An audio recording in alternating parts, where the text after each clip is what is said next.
F14s historia börjar den 1 juli 1944 då överstelöjtnant Christian Nilsson som nyutnämnd chef landar med sin SK-12 på Halmstad civila flygfält. Här hälsar han på kapten Bo Drangel och intendent Gösta Gamelius samt övriga närmare medarbetare. Det första kansliet provisoriskt i gården Svenstorp och här ger Christian Nilsson order för första gången. Byggnationen pågick för fullt. Detta är matsalen och förrådsbyggnaden. Och här har vi flottiljvakten. Ett år senare, sensommaren 1945, så har första divisionen blivit utrustad med sina B-18 flygplan. Och detta är väl de första rörliga bilderna från F14. Här öppnas hangarportarna och B-18 ska ut på linjen för varmkörning för flyguppdrag.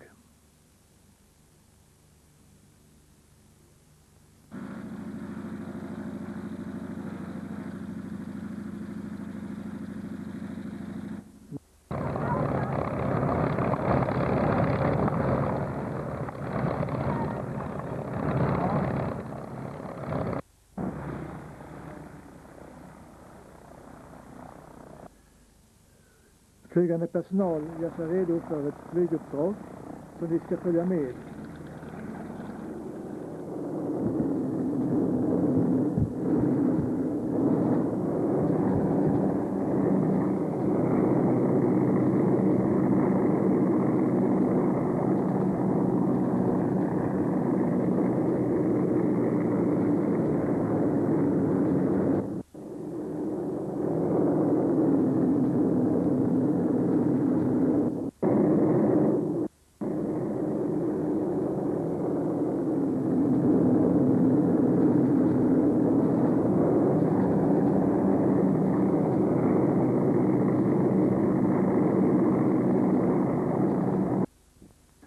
B-18 flyger in i moln. På andra sidan, 50 år senare, den 20 augusti 1994, står vi framför Gul Petter, ett av F14s sista flygplan. Där ska alla veteraner som börjar 1944 återförenas.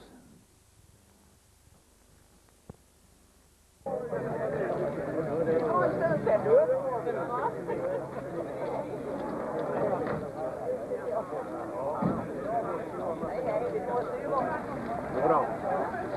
Jag kommer flytta till stan. Hallå!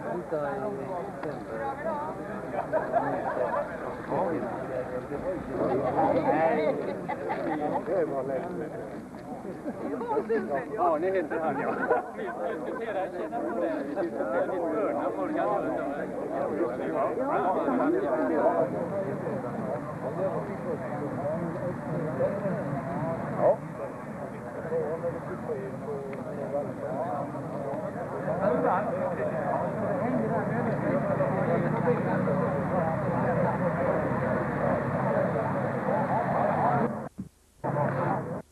Veteranerna ska nu ställa upp för gruppfotografering och det är Gunnar Fältborg som leder trupperna.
Vi ska nu ner till utställningsområdet.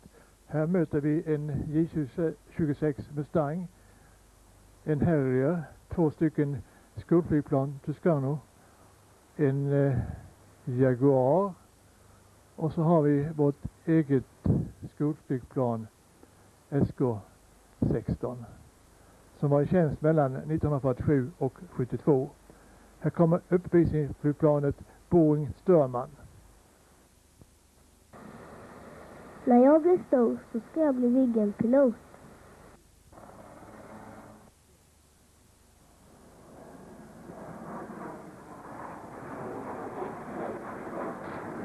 Flygplan 37 Viggen finns i 3 versioner, jakt, attack och spaning, och kom till flygvapnet 1972.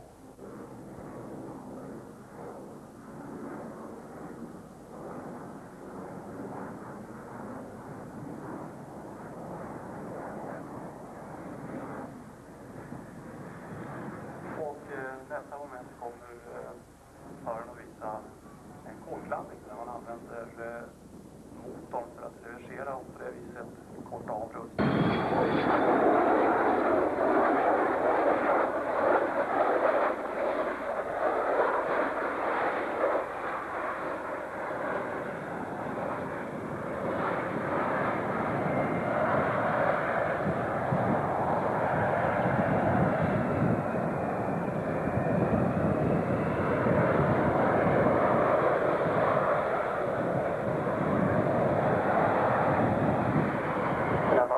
Att kunna backa med flygplanet kan vara till god hjälp när man kör på krångliga krigsbaser där taxibansystemet ibland kan vara komplicerat.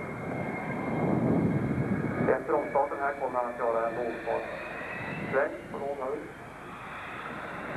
Och därefter kommer han att fortsätta mot Ängelholm.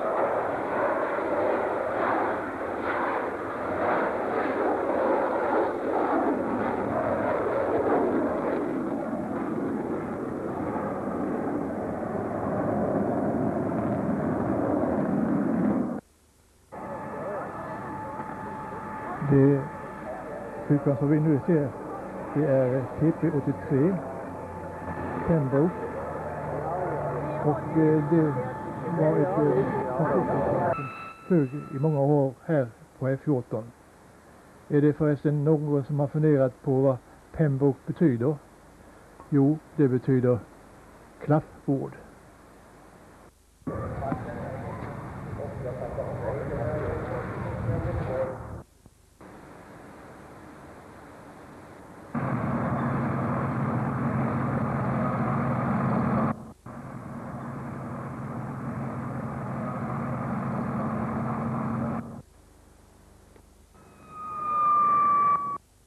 Detta är de Havilland Vampire. Det fanns här på F14 under beteckningen A28B under åren 1953 till 1957.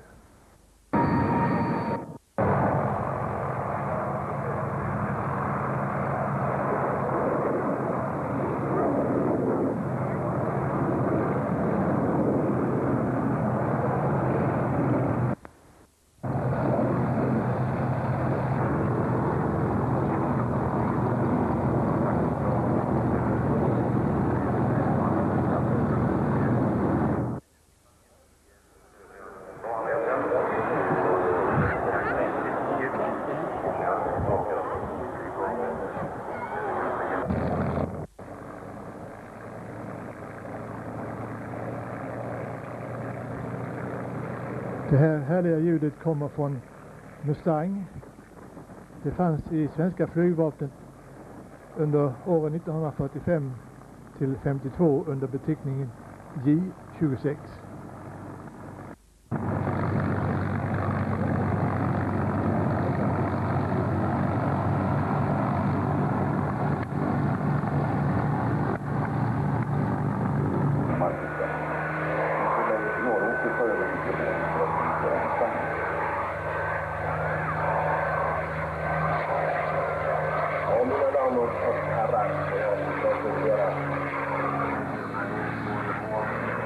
Ja.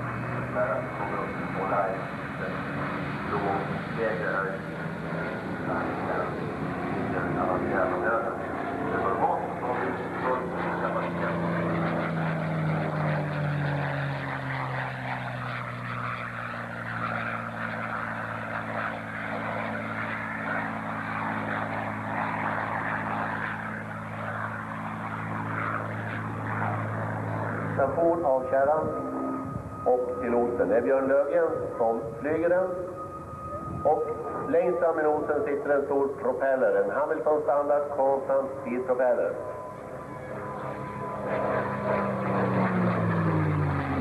Bakom propellern så döljer sig en Rolls-Royce Merlin-motor byggd av tackar i USA.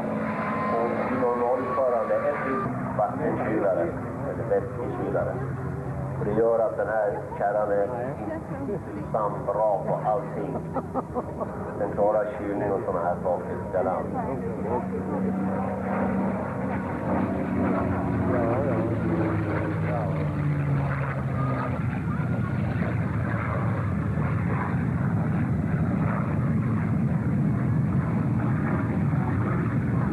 Den har ungefär samma vikt som F14.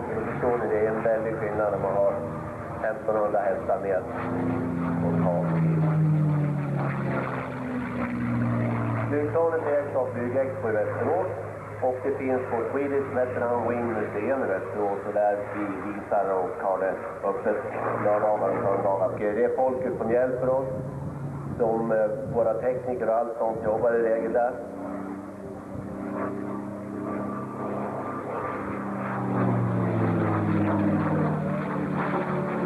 Den här kärran fullt ut och Björnen bygger lika tungt som man gjorde för 50 år sedan när det fanns ett antal. Nu finns det inte så många. Vi har bara den här flygande skick i Sverige.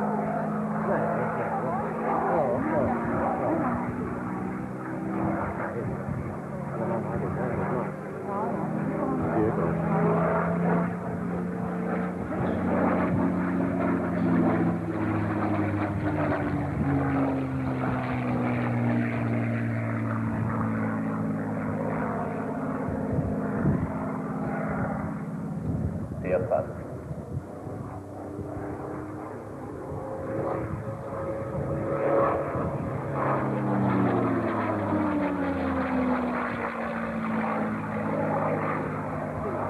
Värmen är ju ganska snabbt. Den har som hastighet på drygt 700 km/h. Och Björns hastighetsregister nu när han ser vad snäten svänger kärran med en fantastisk flygkänsla. Det är världens i särklass bästa propellerflygplan.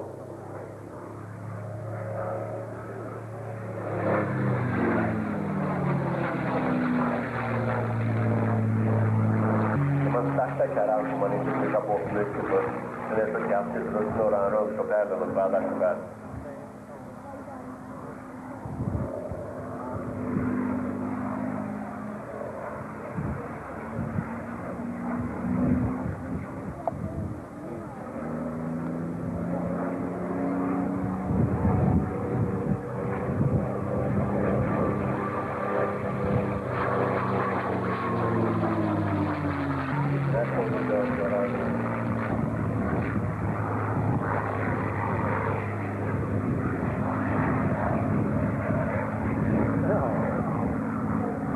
Så lätt manövrerat flygplanet där hur härligt det går i luften. En fröjd att åka med det här flygplanet.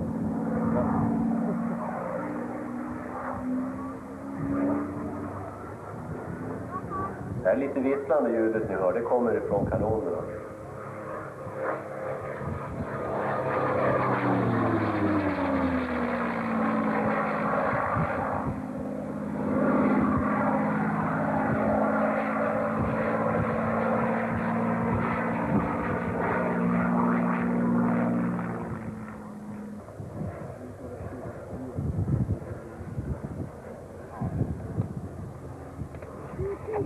Och där gjorde Björn en flygklubb tidigare.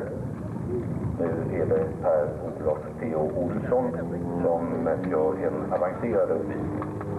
Theo är född och uppvuxen i Trollhättan och har arbetat med hjälpmetoder på dåvarande flygkontrolleringskontor och LG. Han började segelflyga som 15-åring och tog motorcertifikat 74. Har bakgrund från idag cirka 4200 Han blev flyglärare 79 och var på fritid som flyglärare på lokala flygskolor och klubbar för Västsverige. Nu startar A32 Lansen. Den fanns på F14 under åren 1957 till flottiljen lades ner 1962.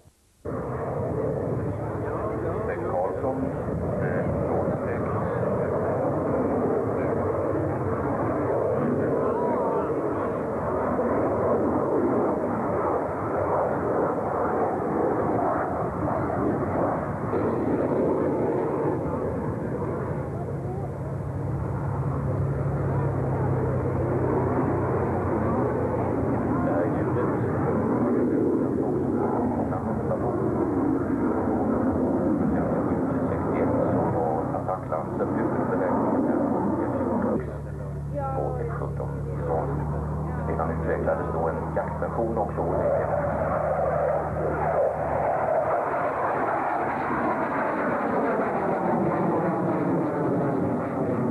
Och klarar att passera Judelandet.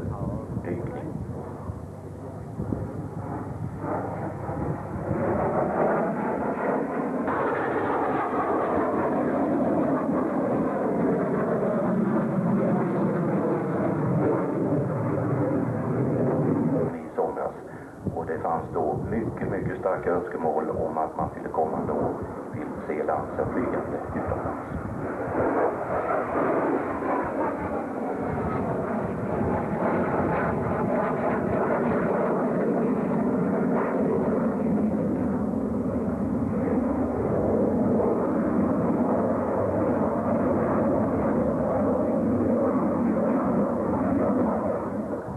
Markradar eller för flygförband i luften att kunna upptäcka saker och ting.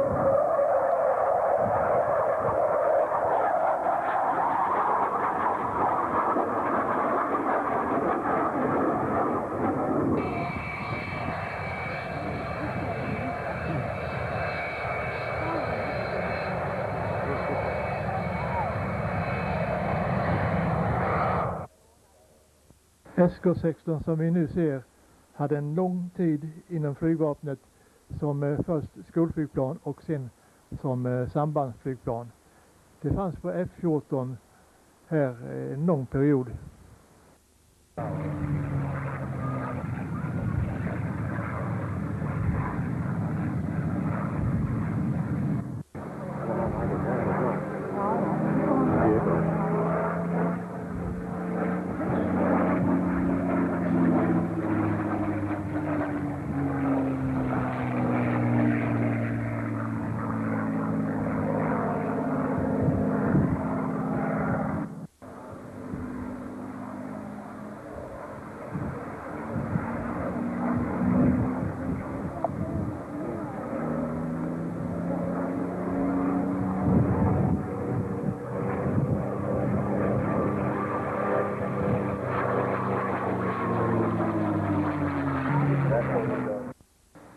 Det här det är Boeing Störman, ett biplan mycket robust och är speciellt lämpad för konstflygning. Mikael behöver en 500 meter ungefär för att vara på den säkra sidan av marginalen.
Efter den lilla dansuppvisningen så ska vi ströva omkring inom utställningsområdet och se vad som bjuds. Utställningsområdet.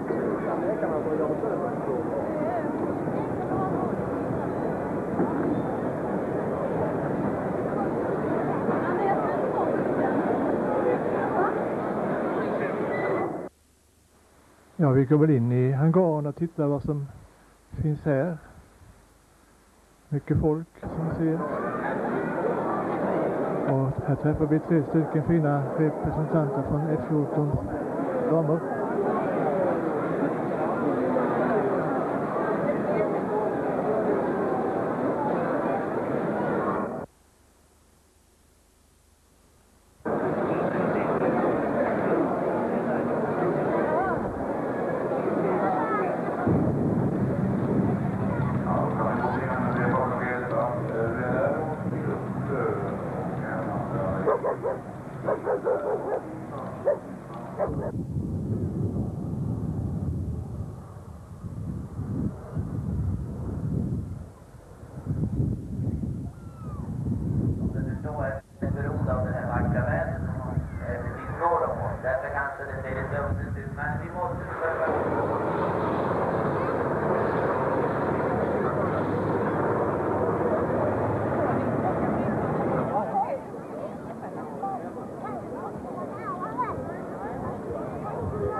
Vi vandrar in i den vackra konvalmässen där chefen för F14 bjuder hedersgästerna på en utmärkt lunchbuffé.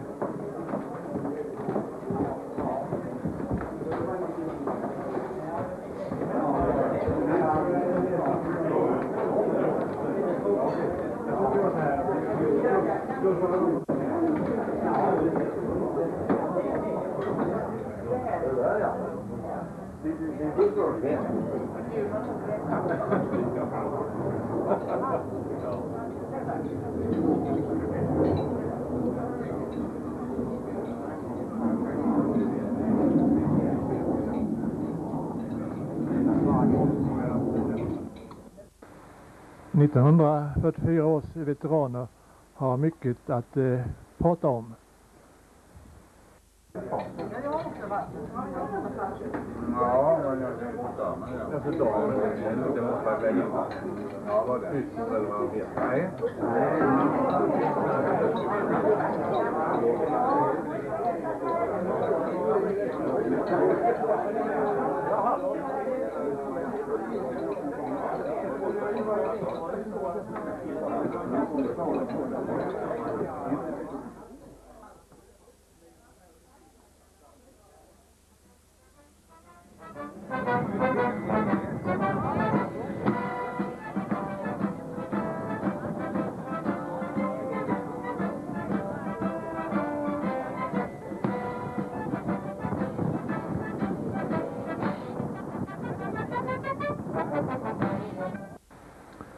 Det är liv och rörelse och det strömmar mycket folk till läktaren för att höra chefen för F14s välkomsttal och för att se en fantastisk flyguppvisning.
friidrottshoppare. Hon hoppar i svenska damlandslaget. Och de här hopparna, det är de här som gör många. Medan en av hopparna ska försöka landa vid hedersläktare. Man gör alltså sina landningar mot vinden.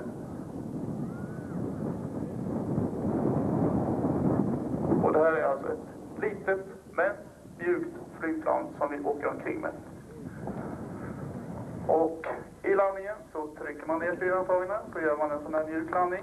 Och då ska vi se om Mikael Martin kan komma precis vid mikrofonen.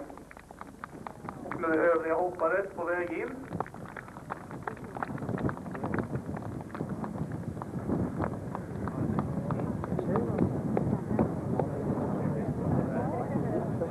Och här är det alltså lite tricks för att komma rätt, för att inte komma för nära varandra och för att göra snygga landningar. Vinden idag, det ligger på ungefär 25 km i timmen och det är ganska bra, då går vi ordentligt framåt. Och där har vi, då har vi 2 hoppare kvar i luften. Och Mikael Martin har alltså med sig CF14 tal som kommer efter det här momentet. Efter CF14 tal så kommer det att passera 37 från söder mot norr, från ert vänster mot höger alltså. Och då vinner jag sista hopparen nere. Vi hoppar alltså civilt. Vi har mellan 300-400 hopp och mot 2000 hopp. Och där var vi nere. Då tackar. F14 fyller år 50 år. Förbandet inledde sin verksamhet den 1 juli 1944 som Kunglig Hallands flygflottilj. Den 6 juni samma år hade invasionen i Normandie genomförts. Så det torde ha stått ganska klart när flottiljen etablerades att faran för Sverige var betydligt mindre än i början av kriget. När beslutet om uppsättningen av flottiljen togs i riksdagen 1942 var läget naturligtvis betydligt mer hotfullt. Först 1947 var flottiljen fullt uppsatt med 3 divisioner V18. F14 var dessutom inte den sista flottiljen som sattes upp. Jag uppehåller mig vid detta för jag tycker det är intressant för dagens diskussion om försvaret. Det visar att det tar lång tid att bygga upp försvarsförmågan.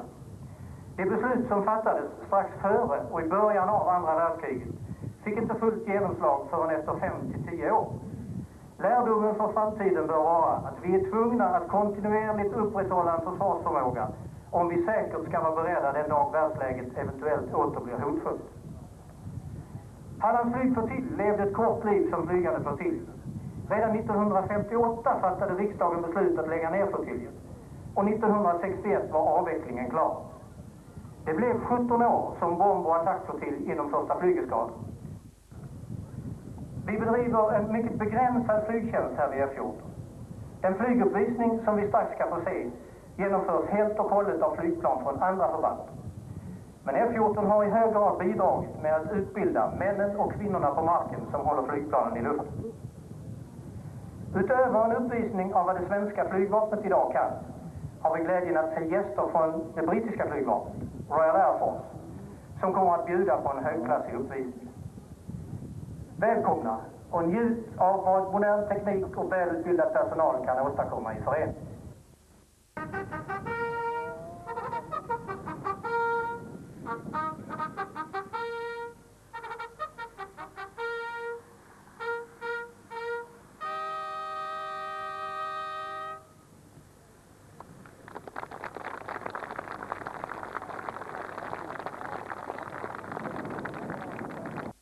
Direkt från FM Ljungbyhed kommer team 60. Det är 6 flygplan Saab 105 SK60 som kommer att genomföra en kvalificerad uppvisning. 3 har vi löjtnanten Jonas Jakobsson. Och nu när jag ser att han har hittat den här kluggen så verkar det som om de provar att köra höghöjdsprogrammet.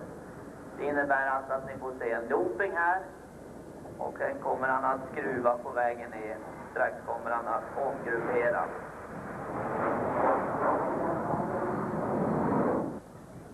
Och här kommer då upptagningen och så får ni se en stor och fin tunnelroll.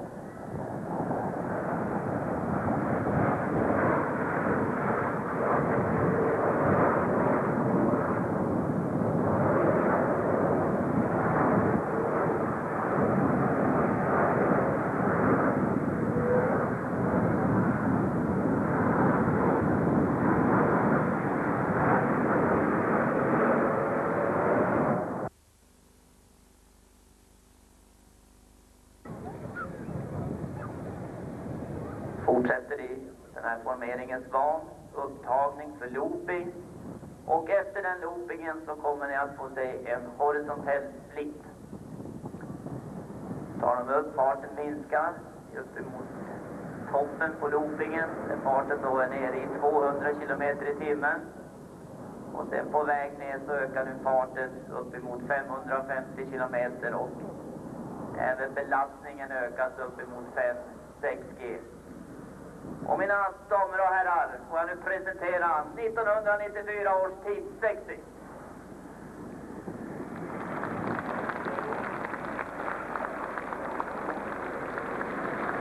Det är publiken att vända blickarna ut mot fältet för att...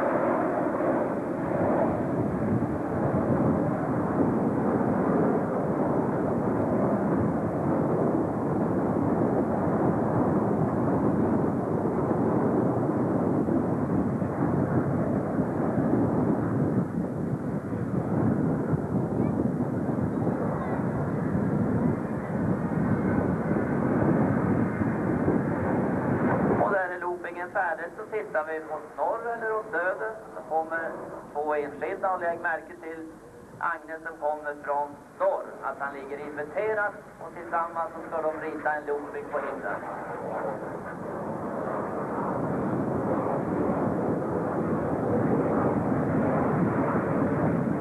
Och där uppe möts de. Att det här är inte lätt. Då har vi hela gruppen i inverterad ruta. Mycket kvalificerad manöver.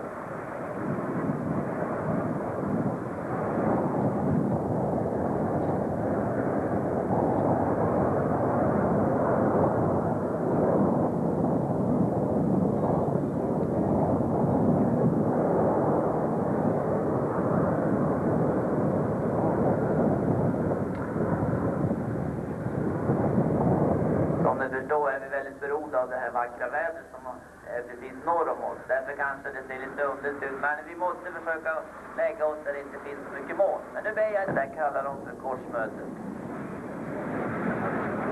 Styrbrott. 1:an, 2:an, 3:an, 4:an. Och så gör de varsina stora, vida tunnelrollar.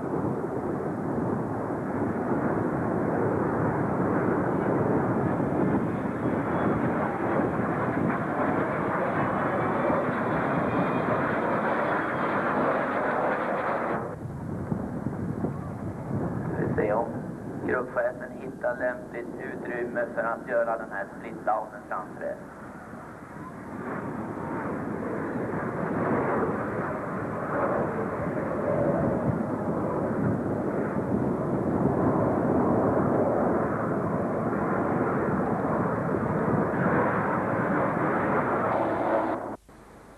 HKP 10 Super Puma demonstrerar hur en värnpliktig utbärgare räddar en person i sjönöd.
Tekniska hjälpmedel som överhuvud hos Andersson Trafå. 100 meter så lättar man. Brant sväng utåt vänster.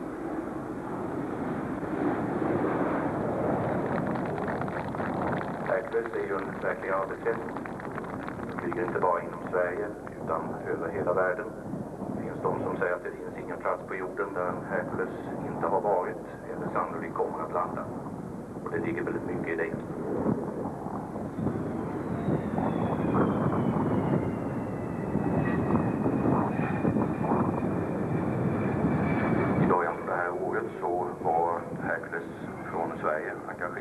luftbro med mat, förnödenheter och medicin till Sarajevo. Man flög då med Ancona i Italien som bas, och tidigare har man ju flugit i Saudiarabien dit man transporterade fältsjukhus under Gulfkriget.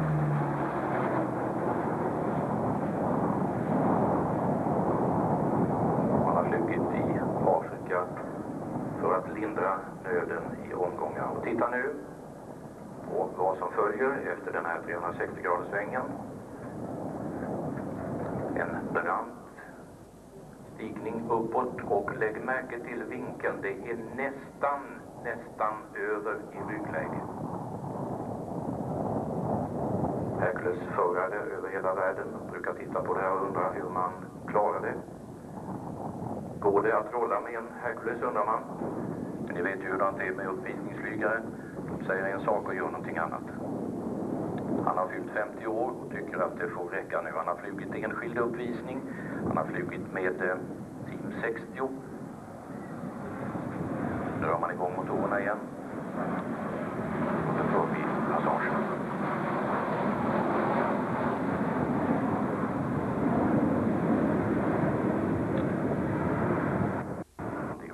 Sverige var det första europeiska land som köpte det. 1965 är alltså det här exemplaret inhandlat. Ställ då landningsstrålkastare tända och titta på rampen. Bakpartiet på flygplanet, rampen öppen. Lastmästaren fastdelad i vit uniform vinkar och hälsar på publiken. Över. Titta på vad som händer just nu. Brant dykning neråt. Det ser ut som flygplanet skulle gå rakt ner i backen, men allting är under kontroll.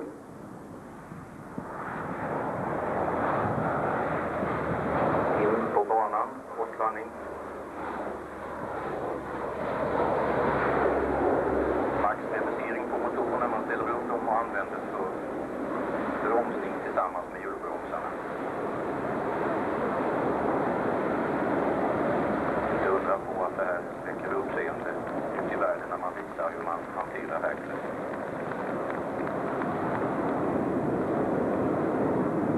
Den taktiska landningen symboliserar när man kommer in till exempel i Etiopien över bergskammar och ska ner på ett litet grusfält som är några 100 meter långt.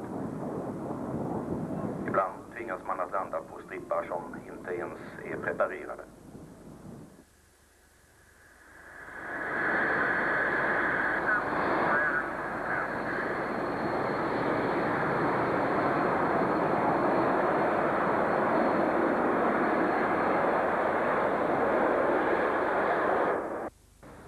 Nu kommer dagens höjdpunkt. Royal Air Force uppvisningsgrupp Red Arrow startar med sina 9 Hawk-flygplan.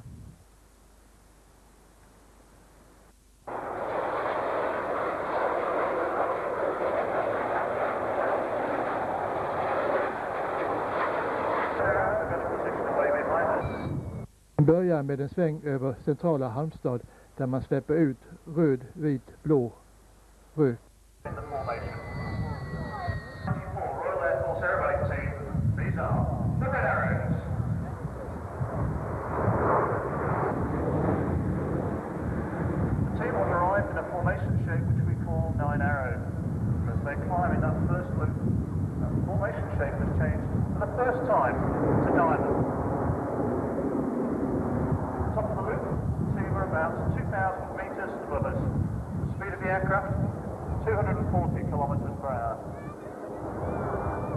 As the team completes this first diamond loop, they will accelerate to our operating speed. It's about 600 kilometers per hour. The Red Arrows have flown 9 aircraft in their displays since 1968. And this diamond formation shape is now recognized throughout the world as the trademark of the Red Arrows. Each of the other formation shapes in the first half of the display are derived from this basic formation.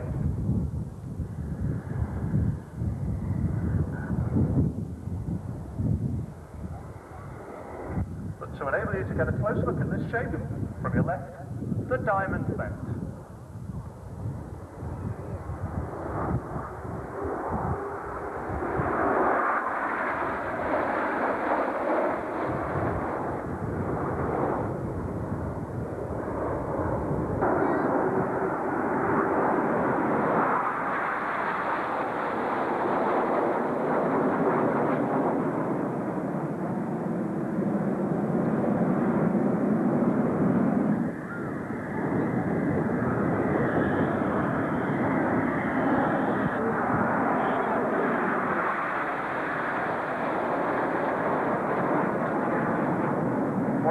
formation will return back to Concord.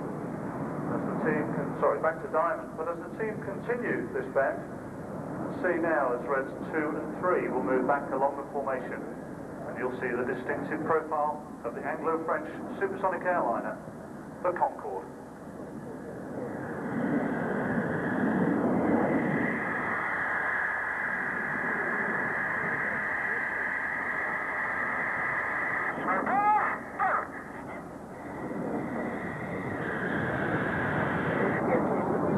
If you'd have your cameras ready as the team come towards us, they'll trail blue smoke, this time for the Concorde bend.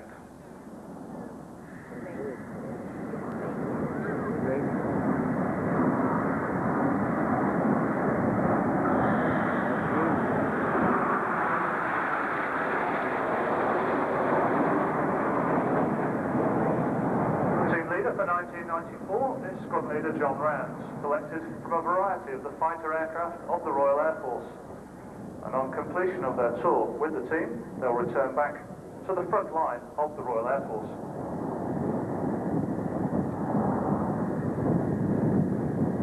Now to your right, you'll have noticed that shape change during that loop.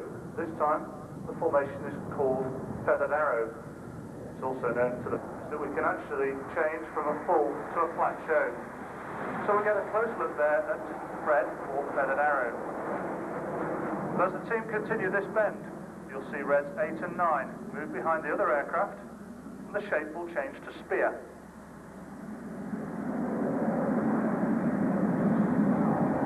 But as they come towards us, we'll change the formation once more to probably the most difficult to fly with 9 aircraft in close formation. There'll be 5 aircraft at the front of the formation in line abreast, and 5 aircraft, one behind the other, in a stem.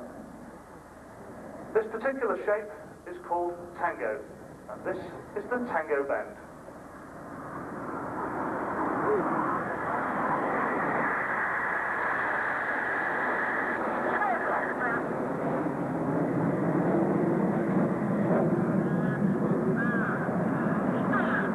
Now the aircraft used by the Red Arrows since 1980 is the British Aerospace Hawk beneath them. They're trailing red, white and blue smoke, and they'll perform the quite spectacular Canadian break.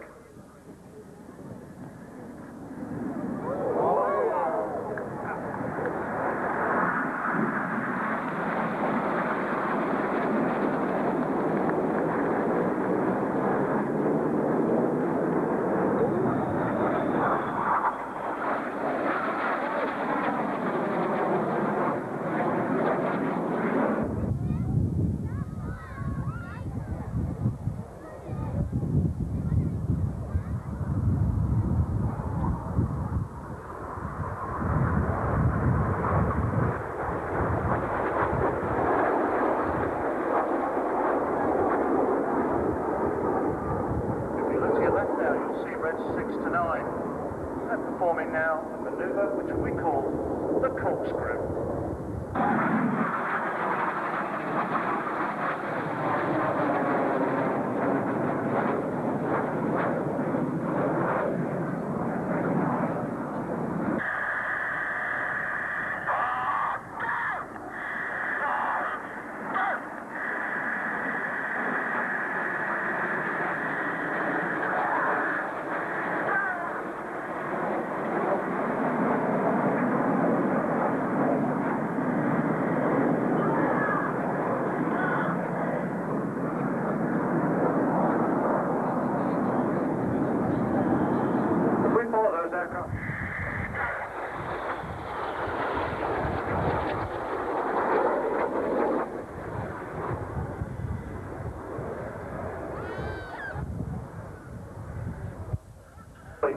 The goose.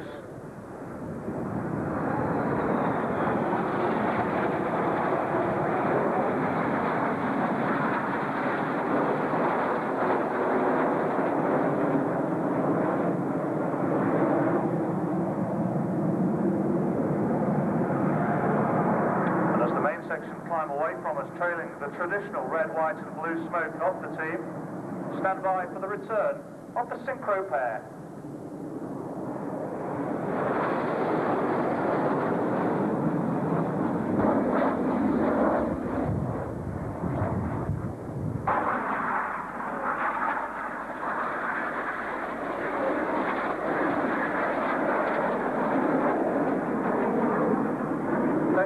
the vertical of this maneuver, much as the aircraft will separate from the leader in pairs. We call this the vertical split or quiver of arrows.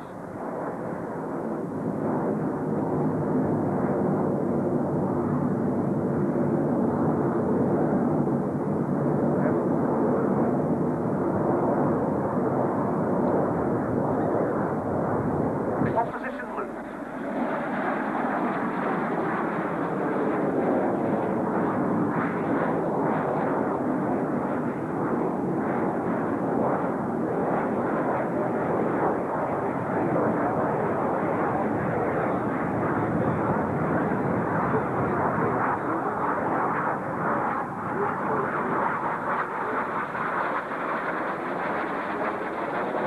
Maneuver.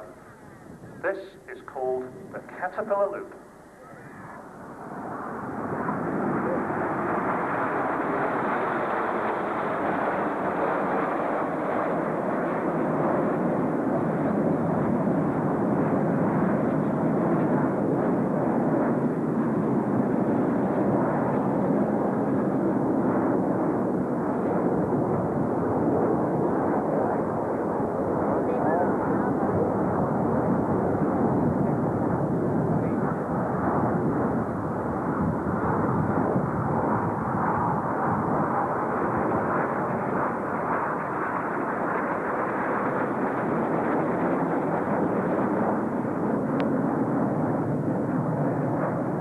Section disappear to our right, from left and right.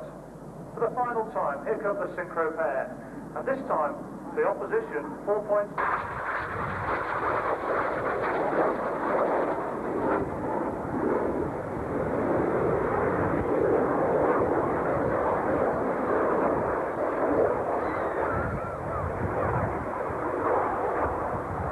Of a very famous former naval fighter aircraft, which was called the Sea Vixen.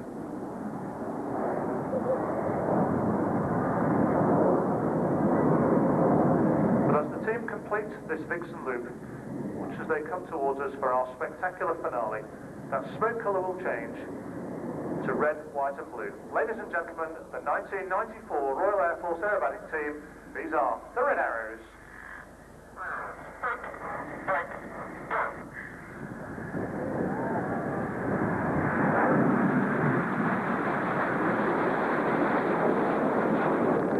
Ladies and gentlemen, that concludes this display by the Royal Air Force Aerobatic Team. Whilst the team regroup before returning for their break to land, it's possibly an appropriate moment to just mention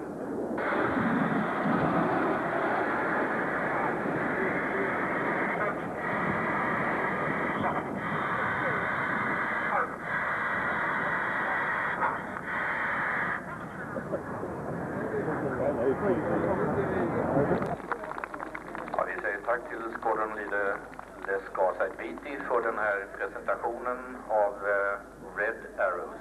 Tusen tack. Tack Les. Efter detta så finns det väl kanske inte så mycket mer att tillägga när det gäller avancerad flygning. Och som Les sa här på slutet, så vill ni träffa de här piloterna så står de mer än gärna till tjänst med att berätta om programmet, om träningen, om utbildningen och om...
start.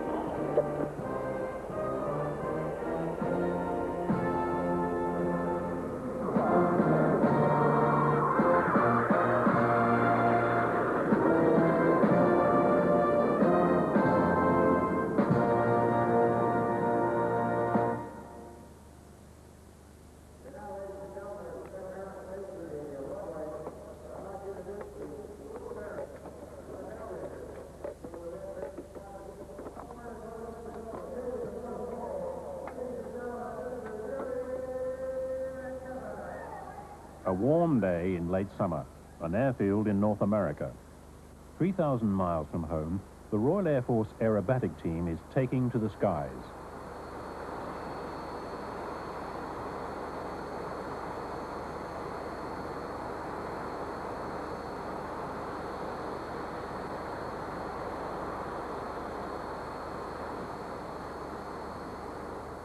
Nine planes, 9 pilots, and an air display unmatched anywhere in the world.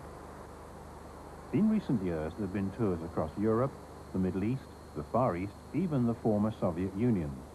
But it's been 10 years since Britain's top display pilots last crossed the Atlantic. Set, rolling, now.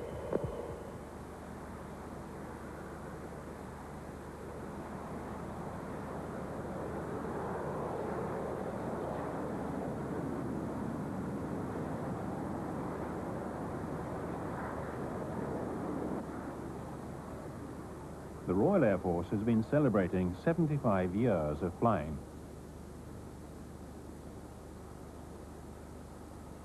Across Britain, there have been events to mark such a special occasion. It's that anniversary which has brought the red arrows over America.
the exercise in showing another country what your Air Force can do, we think is very important. Now, as a publicity exercise, a public relations exercise, that could have many, many spin-offs. One from just straightforward forming friendships between two allied nations, all the way through to being able to fight together in the war, like Gulf War, for example. Red 1 is Adrian Thurley. He's in his third and final year as team leader. Before joining the Reds, he flew Hunters and Buccaneers. This is Sean Chidentian's first year with the team. He previously flew Jaguars and was a jet provost display pilot. Red 3 is another newcomer, Benny Ball, also a Jaguar veteran. As a teenager, he could fly before he could drive a car. Barry Cross was a schoolboy glider pilot before graduating to Phantoms. He's in his second year as a Red. Red 5 is Jerry Bird. A former Jaguar pilot, he qualified as a Hawk instructor before joining the team 2 years ago. Red 6, Simon Mead, is one of the two synchro pair pilots. He's been in Britain's international bobsleigh squad and is the only bachelor in the Red Arrows.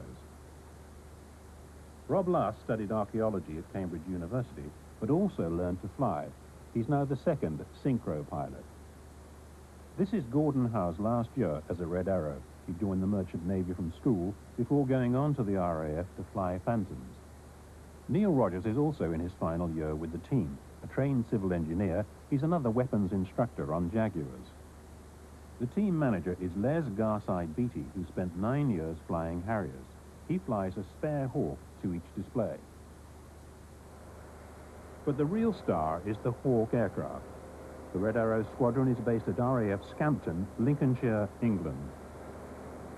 You'd have to take that bolt out and see whether it's the bolt or the hole. STI 47 was the hole. Every winter, the planes are stripped down. The Hawk, with its Rolls-Royce Adder engine, is used as a trainer by the RAF. The Red Arrow's Hawks are lovingly maintained by 65 ground crew. Well, we don't have any specific problems, really. The main thing is the aircraft are now 13 years old, so it's like anything, as it gets older, it requires a lot more maintenance than when it's brand new. I did the American tour in '83 with the Red Arrows, and we had a lot less maintenance to carry out, purely because every component on every aircraft was brand new.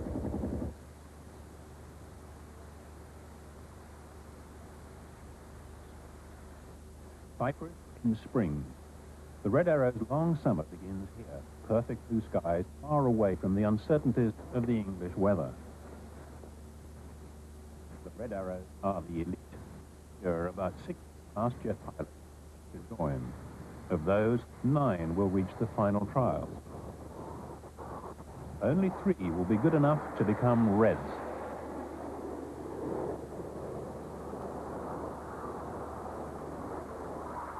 Throughout the British winter, there are months of practice slowly building up into extraordinarily beautiful maneuvers. But Cyprus is the time when they have to get it right.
Just take a couple of minutes and tell you about the Hawk aircraft, well, the outside of the aircraft that we've flown since 1980 in the Red Arrows.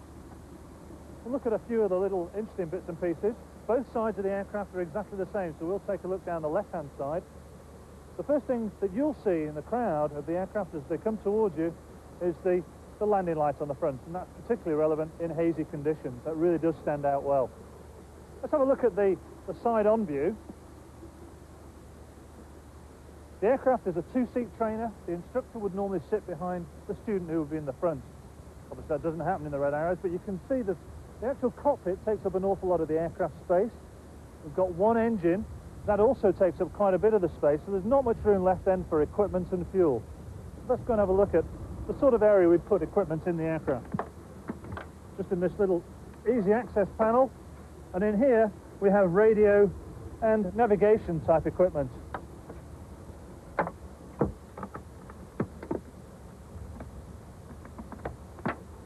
Let's go back and have a look at the engine, the intake.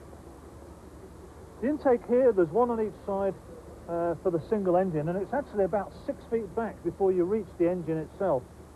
If you look under the main section of the aircraft now, you'll see the pod on the centre line. That's where we store the smoke and dye. It's actually in 3 sections, one each for the red, white and blue smoke. And that's actually diesel mixed with dye. While we're down here, let's have a look at the undercarriage, and you can see one of the legs here. Once the aircraft's airborne, the wheels actually fold up into the little wells here, and these panels just smooth down the undersurface of the aircraft, reducing the drag. Let's have a look at the top of the wing now.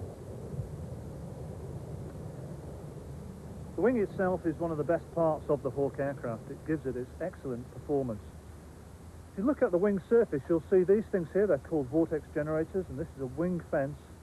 These all improve the aerodynamic performance of the aircraft. Let's have a look around the back now of the wing. The first thing we come to, this is the aileron, and that controls the aircraft in roll. Literally, as the pilot moves the stick in the cockpit, this aileron either moves up or down to roll the aircraft like that. Further inboard, these are called the flaps, and they just reduce the aircraft's approach speed. Without the flaps, the aircraft would touch down at about 140 miles an hour. With the flaps, we've actually reduced that down to about 110 miles an hour. We come down to the back of the aircraft now. This little this fence here actually masks the air brake, and that's stowed under this part of the aircraft and drops right down. It's a big barn door.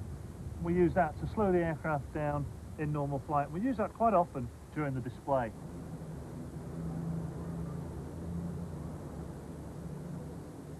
Britain's last flying Lancaster bomber. Thousands watched its flypast, marking the 50th anniversary of the legendary Dam Busters raid.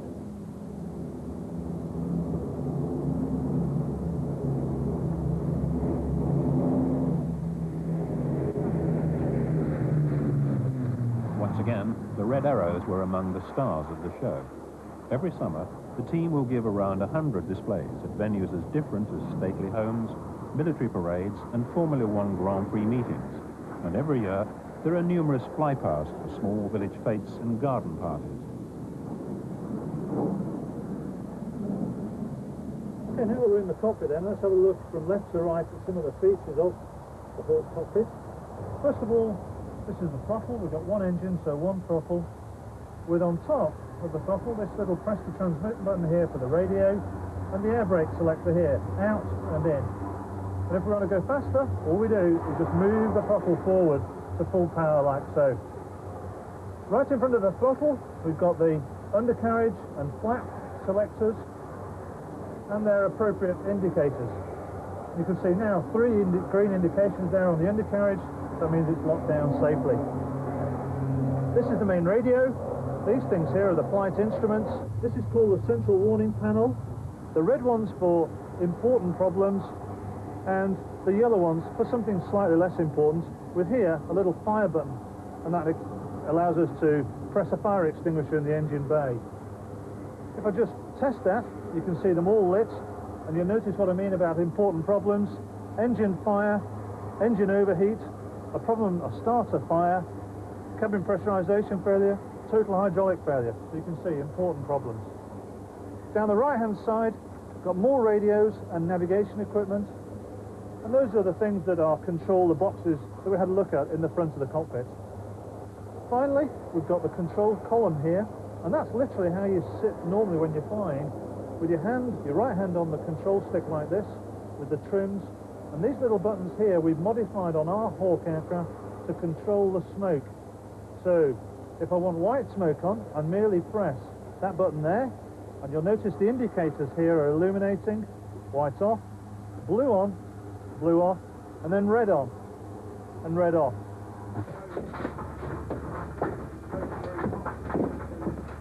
Tightly packed in the belly of a Hercules transporter, 16 tons of spares. While in America, the team will have to be self-sufficient. The Hercules is not just a workhorse. It'll help the Hawks on their potentially dangerous Atlantic crossing. For the Red Arrows, flying a single-engined aeroplane over the North Atlantic as winter approaches, it's quite demanding. And consequently, of course, we make sure that all the safety aspects are covered as fully as we possibly can, make sure that the aeroplanes are as serviceable as they can be, and ensure that they're following routes which are as safe as we can make them. Make sure that there's somebody there that if anything goes wrong, we can help them, because we've got radios in our aeroplane, for example, which have much longer ranges than the radios in theirs, and so we can talk to far more people and hopefully give them any assistance that they might need should the most unfortunate events happen. Departure from Scotland. The 3-day journey to America begins at Kinloss on the northeast coast. There are long hops across the ocean to Keflavik in Iceland, Sonderstrom Fjord in Greenland, and finally Goose Bay in Canada. Into the Arctic Circle, ice fields and glaciers below, hundreds of miles from the nearest airfield. An RAF Nimrod is there to help if anything goes wrong. Just tied it up then, stand by. Okay, going over the airfield. Across Greenland to refuel once again at Sonderstrom Fjord, next stop Canada. Everything seems to be going well.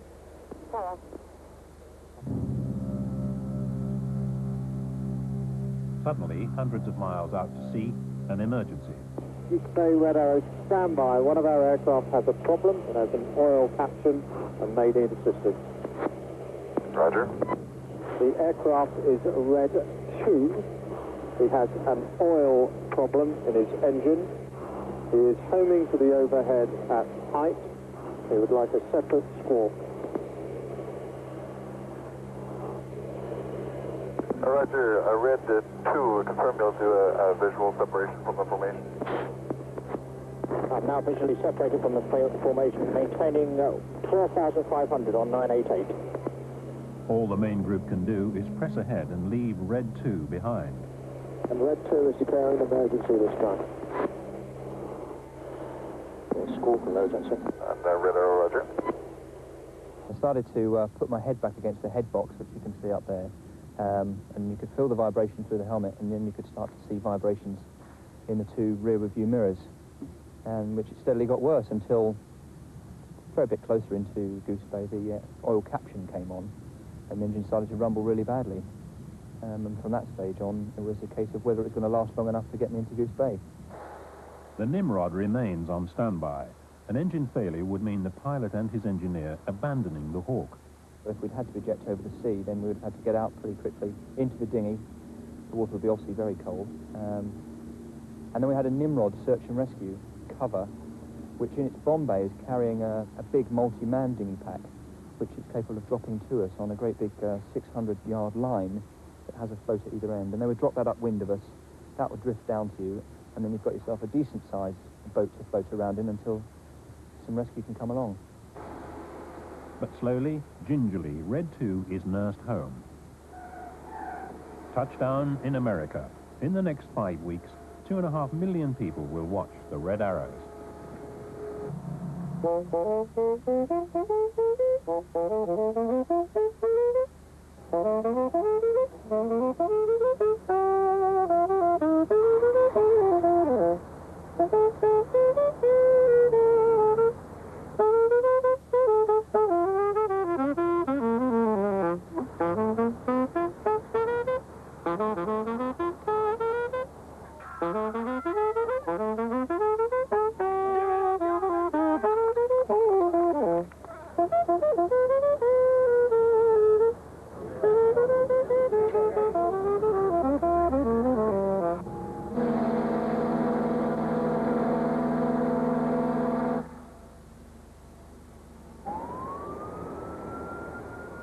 New Orleans Naval Air Station. Every year, the U.S. Navy puts on a weekend of displays for air enthusiasts. 100,000 people are expected, and this year, the stars of the flying displays have come all the way from Great Britain.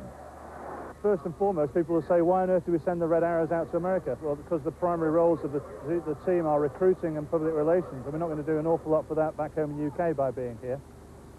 But secondary roles of the team are come under the banner of national prestige and also helping UK PLC. We're not trying to sell Hawk aircraft as such to America because the US Navy have just bought the T-45.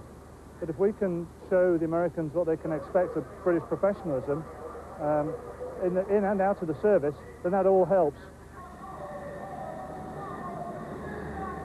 The Red Arrows are to provide the finale for the air show. But first, American military and civilian pilots show off their aircraft and their abilities. The Stearman biplanes of the Red Barons, these aircraft were built in the 1930s. The Minnesota-based display team has restored them and fitted more powerful Pratt & Whitney engines.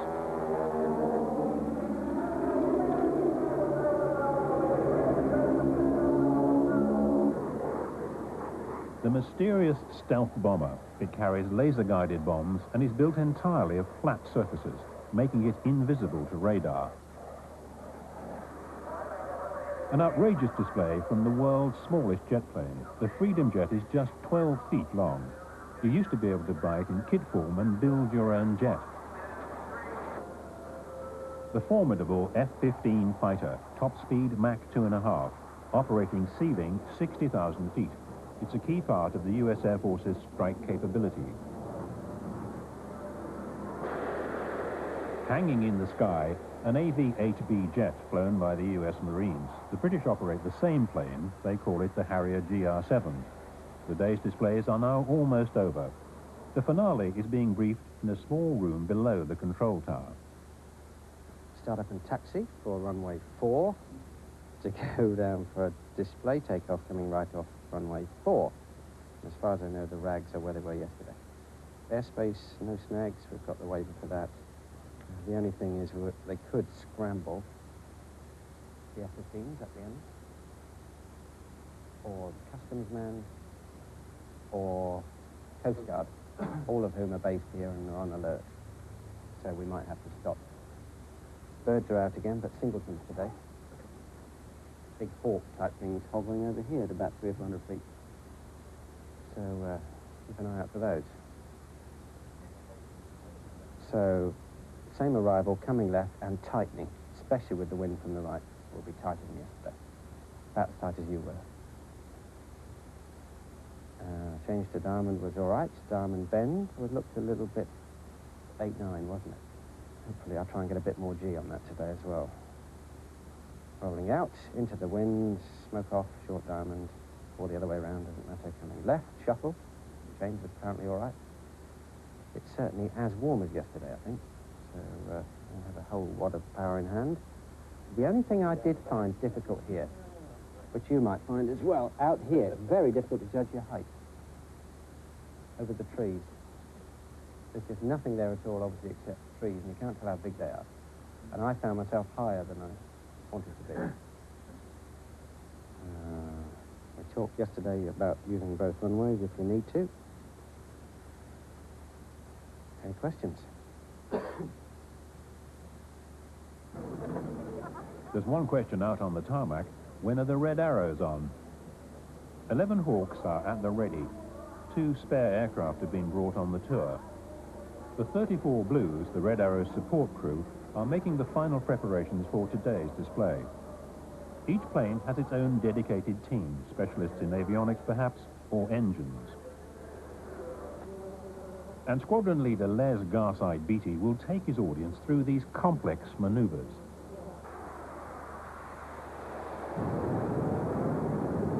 Ladies and gentlemen, the 1993 Royal Air Force aerobatic team, the Red Arrows. The team arrived in a formation we called 9 Arrow, and as they climb, the smoke colour has changed to white, and the formation has changed into diamond. The The diamond formation has been flown by the Red Arrows since 1968 and is recognised as the epitome of precision flying. To allow you to identify the team pilots, the team leader, Red 1, is at the front of the formation. Those to his right are the even numbers, Reds 2, 4 and 8. And to his left are Reds 3, 5 and 9.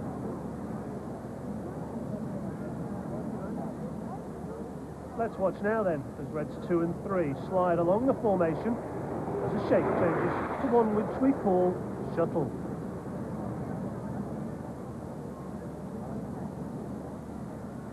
The last two team pilots are Reds 6 and 7. They are the synchro pair, and they're flying behind the team leader throughout the first half of our display.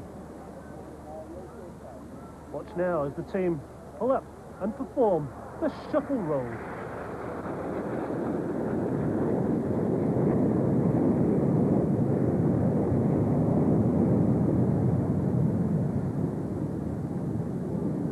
In times of tension, the Red Arrows aircraft and pilots could be used to augment the air defences of the United Kingdom. The Hawk aircraft is capable of flying with air-to-air Sidewinder missiles and an Aden 30mm cannon. As the team turn back towards us, watch now as that shape will change once again. We call this EFA.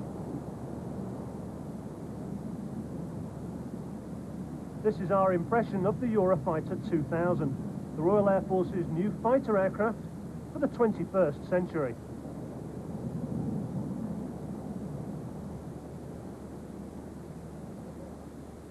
All the Red Arrows pilots are volunteers. This year's team has over 23,000 flying hours between them.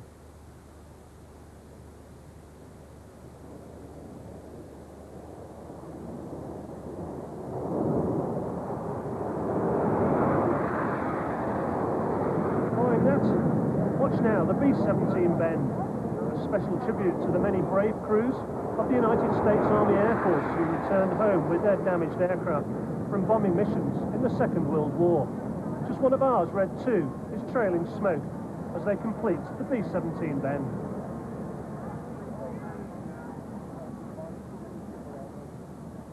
The next manoeuvre is one of the most difficult to fly with 9 aircraft in close formation. It's a barrel roll in a shape we call Delta.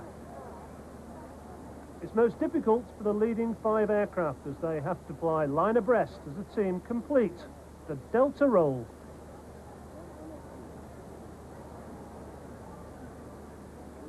The 2 pilots working hardest of all are Reds 4 and 5, who are on the outside of that front row.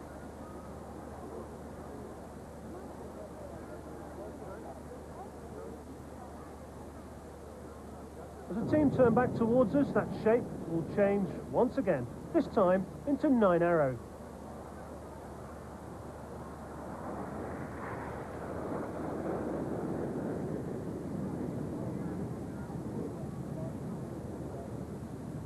But as the team commence this 9 Arrow loop, watch as they approach the vertical, and you'll see Reds 8 and 9 as they move in behind the other aircraft, and the team will reform that trademark diamond shape.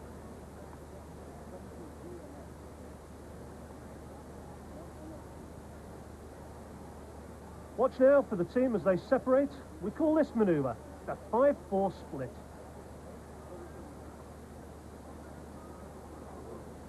The 72 engineers and administrators who support the Red Arrows are also volunteers. Much of the team's success is due to their effort and commitment. The 5 ship has now completed its turn. Prepare, this time for the 5-4 cross.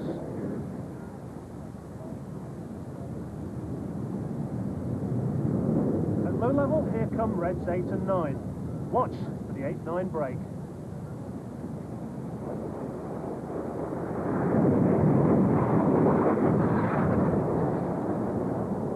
Look carefully, and in the distance you'll see the synchro pair Reds 6 and 7.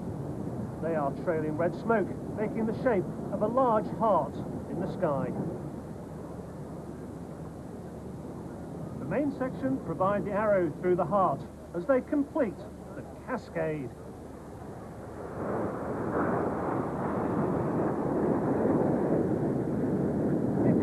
synchro pair for the first of their opposition manoeuvres. Trailing red smoke is Red 7, Flight Lieutenant Rob Last.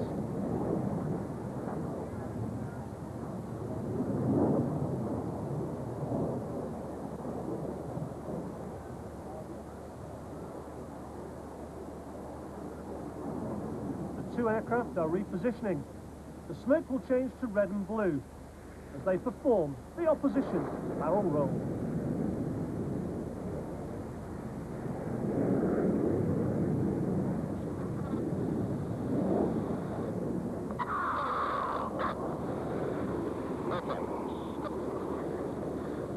The main section are returning in a formation shape which we call swan.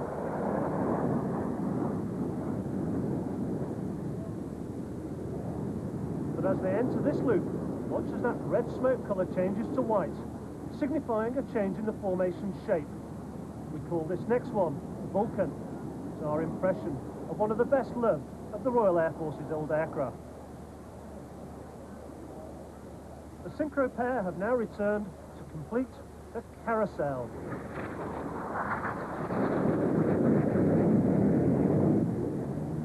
The synchro leader is Red 6, that's Squadron Leader Simon Mead.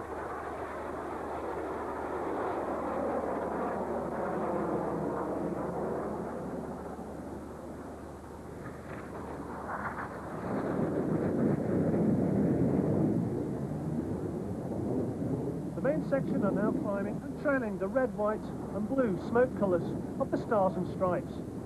The formation shape is echelon starboard. But watch as the team leader rolls under. Each aircraft will follow him in turn as the team complete the twizzle.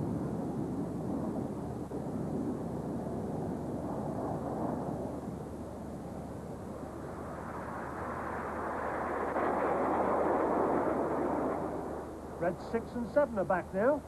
Watch, this is the synchro split.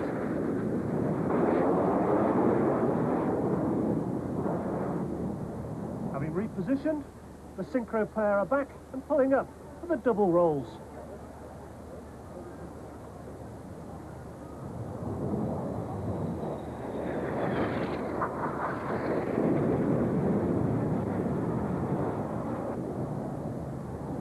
The main section have returned in Big 7, but watch as they complete the flat split. From either side, the synchro pair approach each other at 800 miles an hour. Watch as they cross in front of us and perform the opposition 4-point hesitation rolls. Left and right once again, the synchro pair position for the slingshot. Two pilots are pulling about 7G as the aircraft complete these turns and cross in front of us to complete the manoeuvre.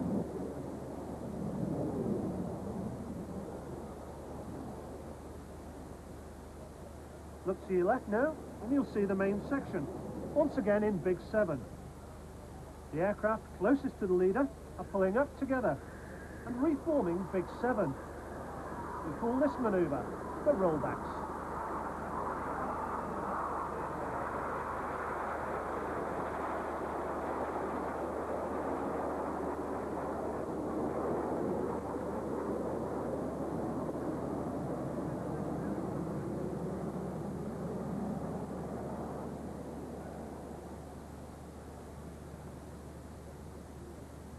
Next, a spectacular new manoeuvre developed by the synchro pair.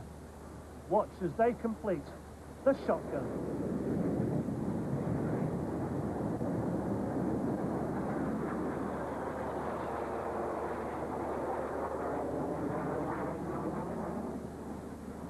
The pilots are turning away from us now and repositioning once again for the synchro split.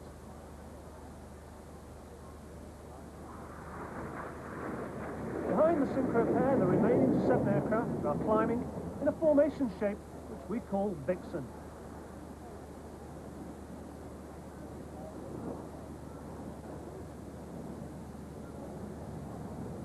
This shape is named after a famous naval fighter aircraft, the Sea Vixen. But as the team come towards us, watch as they fan out in spectacular fashion and complete the Vixen break.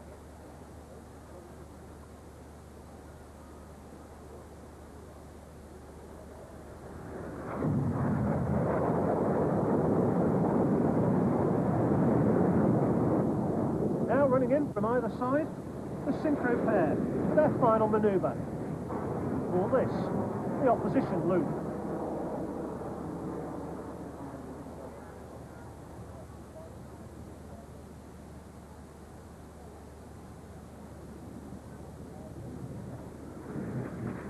We're now approaching the finale of our display.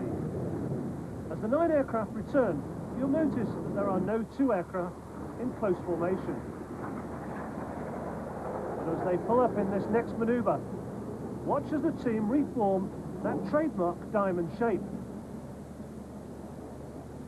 They'll get the shape back together by the time they reach the inverted position of this, the join-up loop.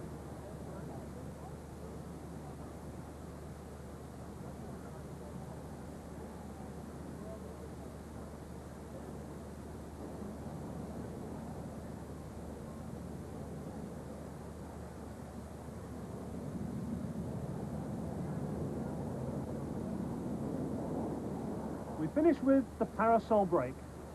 Ladies and gentlemen, these are the 1993 Royal Air Force aerobatic team, the Red Arrows.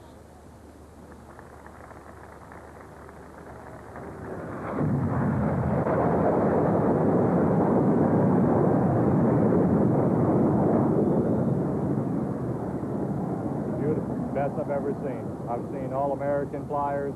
It was very good. I enjoyed it. Tell you what, Red Arrows put on a great show, and I've seen them about 20 years ago when I was still living in England. But seeing them again over here, and my girlfriend here, she's from America. It's a great show. A friend told me that the Red Arrows were on tour in the U.S., so we found out they're going to be in New Orleans, and we flew down for the weekend just to see them. And we haven't seen them for 4 years because we've been in the U.S. for 4 years, and they're just as good as ever. I like the part when they go like this, and they turn.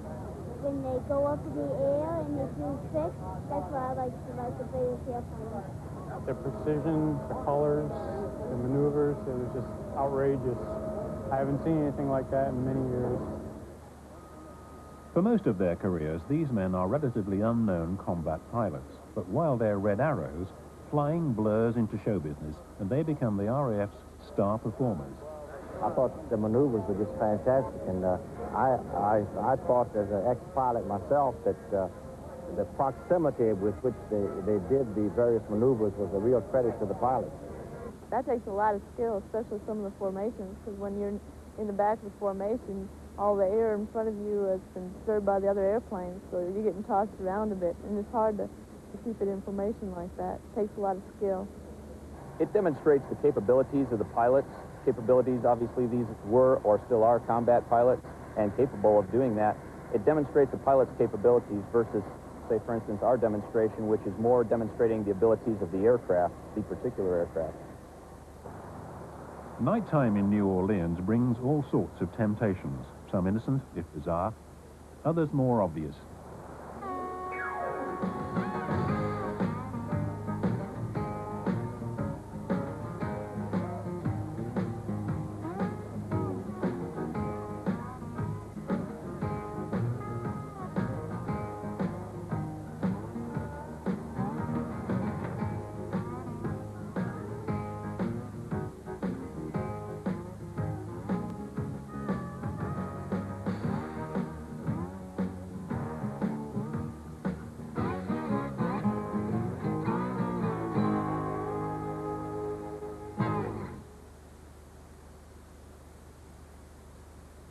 The show had rolled across the continent.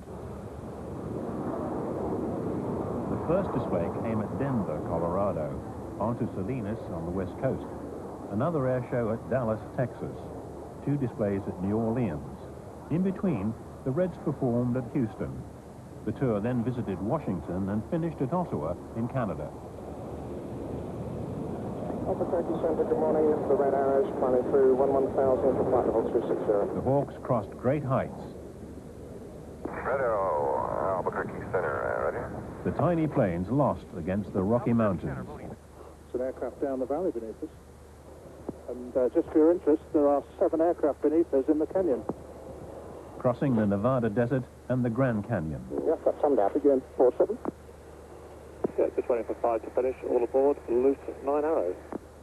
It's been fantastic. Reception from the people over here has been great. And they've been so enthusiastic, it sort of encourages you to try even harder. Especially when we've arrived at places 3 days before the show, we've been looked after really well for 3 days. You feel like you really want to put on a good performance because you owe it to them. The pilots performed 15 shows in all. With 9 planes, the Red Arrows are the world's biggest display team. The public are seeing formation flying on a scale and of a standard they won't see anywhere else. We're about 4 or 5 feet apart, I suppose, which probably doesn't sound very much, but actually, the closer you are in many ways, the easier it is, because if I roll, the further away you are, the more you have to move to effectively stay in the same relative plane. Across the green waters of San Francisco Bay. He's just going to cloud.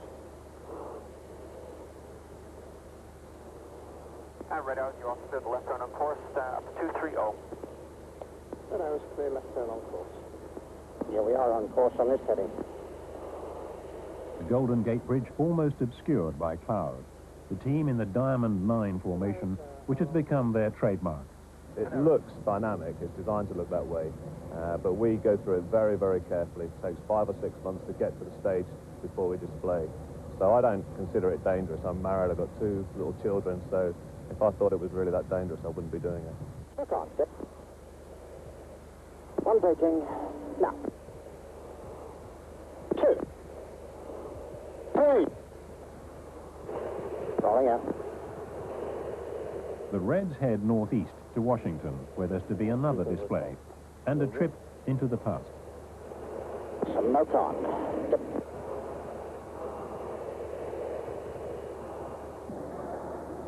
The Wright brothers aeroplane. It hangs in Washington's Air and Space Museum.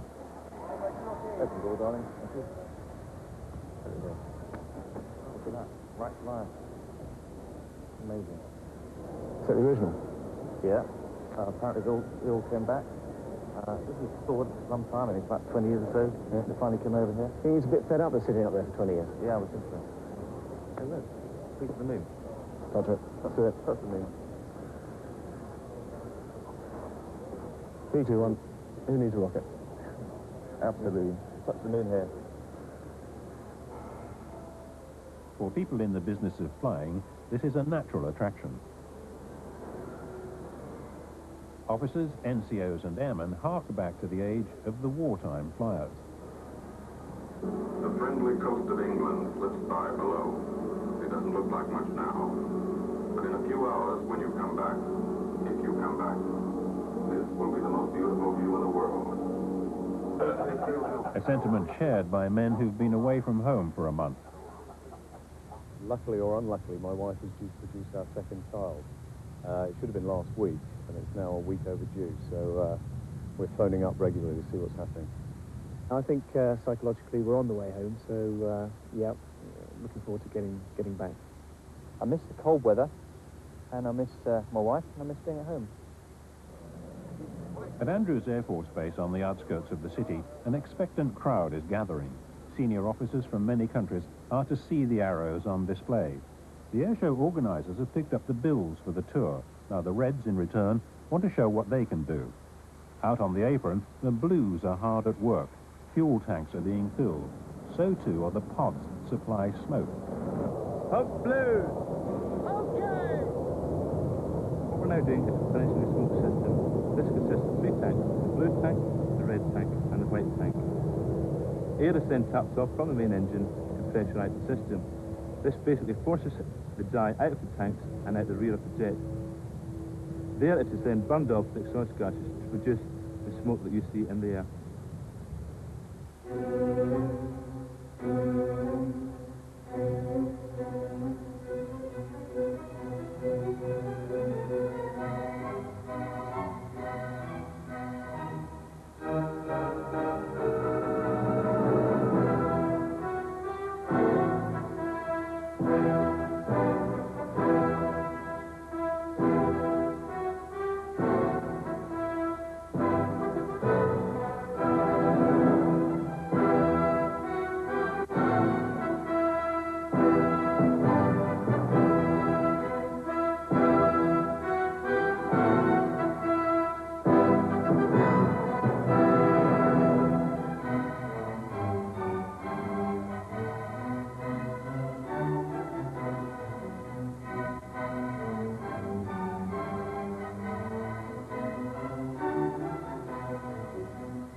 slow start, wasn't it?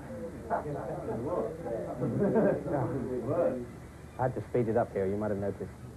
After every show, a meticulous debriefing session. Looks like an early change, doesn't it?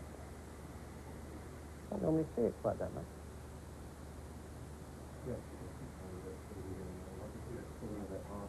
A little bit flat from you, Benny. Yeah, you had to roll it out a bit quick at the end, didn't you? Yeah, right.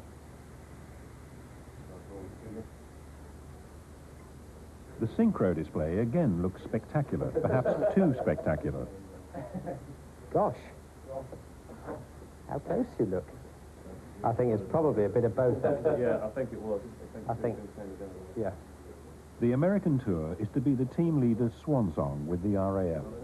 Well, that was a pretty good show. That's quite hard work for me, that, to try and work things around, whatever. But we seem to have got diamond tracks, which is encouraging. Good show. Good day, actually. Yeah. When I get back, my time in the Air Force is up. I've been in for 18 years. And I'm leaving to go and run a car dealership in Bournemouth, which is something completely different. Similar skills, I suppose, in terms of managing, if you like, a bunch of people, but obviously no flying. But I think after doing this sort of flying, I'm not quite sure there's anything could match it anyway. Rolling out. The tour is over. 5 weeks away from Britain, and the Reds are heading back. Play left 10 degrees. And I copied the heading limitation. But winter weather is setting in over the Arctic. Conditions are becoming increasingly poor. In Greenland, the unit is grounded.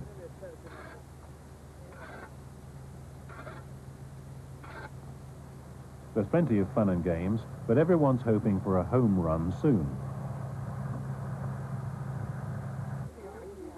It's a little warmer at Scampton. Wives and girlfriends, sons and daughters are waiting. There's been a break in the weather. The Reds are flying home. 3,000. Heading 310.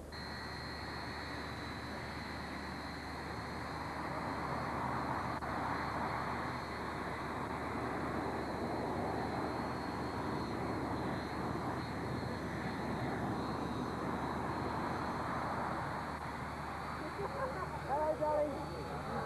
Hello.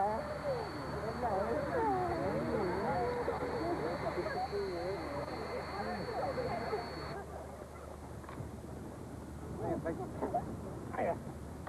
All right. Right? Hello, Daddy. Hello. Hello. Hello. That's a good boy, isn't it? And at last, little Isabella meets her father. She was born while Neil Rogers was far, far away with the Red Arrows over America. Red. Rolling. No.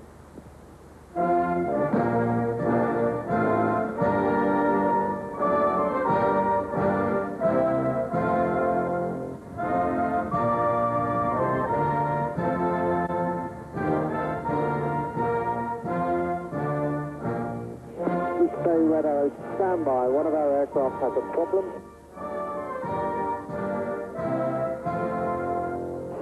So no time.